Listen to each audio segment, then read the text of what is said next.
All right, so here's the video for note 7-5, which is substitution method, which is a method for solving systems of equations. So far we've only learned how to solve a system of equations by graphing, and we know that the point of intersection is a solution, and that point will make both equations true. Well, we can also solve systems of equations using substitution as long as it looks a certain way. So in order to solve using substitution, you need to make sure that one of your equations is solved for a variable, meaning it says x equals or y equals. So I'm going to write that down actually. So your equation, one or both equations should be solved for x or y.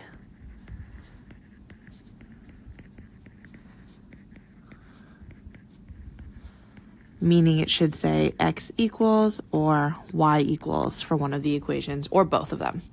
So here's what you're going to do. You're going to identify the variable that is already solved for. Then what you're going to do is you're going to substitute the variable from step 1 into the other equation. Then you're going to isolate the remaining variable, so solve for whatever's remaining. Then you're going to substitute the solution from step 3 into one of the original equations and solve. And then you're going to write your answer as an ordered pair, which is going to be x comma y. So let's take a look at an example.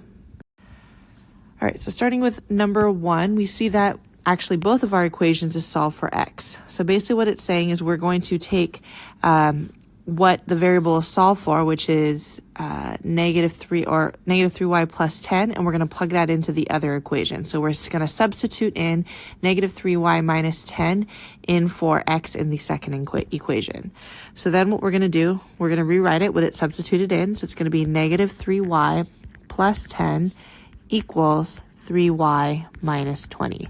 Since we know that this is a system, both equations have to be true. That's why we can substitute it in. So now we're going to go ahead and solve.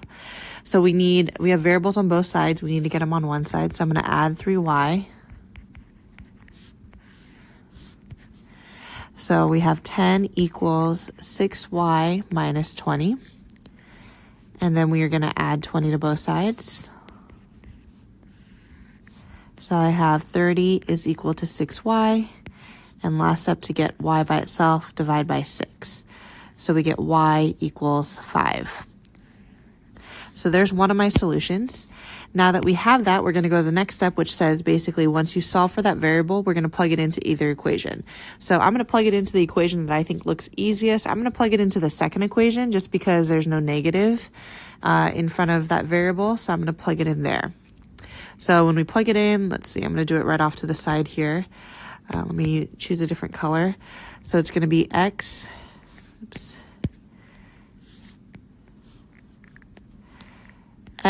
equals 3, and now we're going to plug in 5 minus 20. So that's going to be 15 minus 20, and 15 minus 20 is negative 5.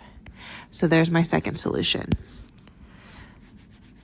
So now I'm going to write my final answer as an ordered pair. My solution is going to be negative 5, comma 5. And if you wanted, you could plug this in to confirm that it's a solution, or if you wanted, you could graph actually these two equations, and that's where they would intersect. All right, so let's take a look at number 2. So number 2, it says you're going to look and see what variables solve for. In this case, we have y solve for. So what we're going to do is we're going to take the 2x plus 11, and we're going to plug it in for y in the second equation. All right, so we're going to rewrite the second equation, negative 2x minus, and now we're going to plug in the 2x plus 11 is equal to 5. Okay, so next thing you need to do is we're going to solve for x. So in this case, this is like having a negative 1 out in front. So we're going to actually distribute that negative 1. So we have negative 2x, and we're going to distribute negative 1 by multiplying. So negative 1 times 2x is negative 2x. And then negative 1 times 11 is going to be negative 11. Okay, now that we have these equations, or this equation multiplied out, what we're going to do is we're going to simplify the left-hand side so we can actually combine these terms here. Negative 2x and negative 2x, that's going to be negative 4x minus 11 equals 5. And now we're going to finish solving. We're going to add 11 to both sides. So negative 4x equals 16. And then we're going to divide by negative 4. So then I have x equals negative 4. So there's one of my solutions. And once we have that, we're going to plug it into either equation. So again, I'm going to look and see which equation looks easier. To me, it looks like the first equation looks a little bit easier just because, again, there's no negative out in front. So I'm going to plug it in there. So it's going to be y equals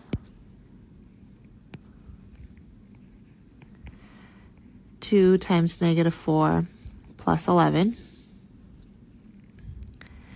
So this is going to be negative 8 plus 11. And then negative 8 plus 11 is 3. So now I have my second coordinate. So now I can write out my solution. It's going to be, remember we write it as x, y. So negative 4, comma 3.